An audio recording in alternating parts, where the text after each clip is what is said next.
In today's video, I'm going to teach you how to create drop-down menu in Mobirise. By the end, you'll know exactly how to add a clean professional drop-down field to a form in Mobirise Online, customize its choices, and save your changes so it's ready for your visitors.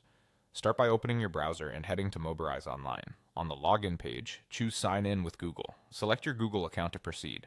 Once you're in, make sure you're on the project and page where you want the drop-down to appear. If your workspace is already open, great, you're ready to build. Look for the Add Block button, usually a plus icon near the page area.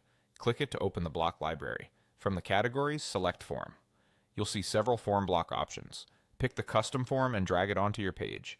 This gives you a flexible layout you can tailor to your needs. Now click directly on the form block on your page to open the editing tools. This opens the Form Builder interface, which lets you add, remove, and rearrange fields. In the list of available fields, find the drop-down field. Drag it into the form layout where you want it to appear, above or below other fields, wherever it makes the most sense for your flow. You can always drag it again later if you want to reorder. With the drop-down field selected, focus on the right-hand settings panel.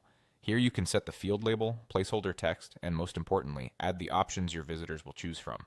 Enter each option clearly and concisely, using wording that's easy to understand. Keep your list focused. Too many choices can slow people down. If you want to guide users, add a first option like select an option that isn't a real choice. You can also mark the field as required if you need a selection before submission. If you have a common default choice, set it carefully so it doesn't bias responses unintentionally. Review your options for spelling and order. Group similar choices and keep the most common ones near the top to save users time. When everything looks good, click Save and Close. Your dropdown is now part of the form and ready to use. That's it, you signed in, added a form block, placed a drop-down field, customized the options, and saved your changes.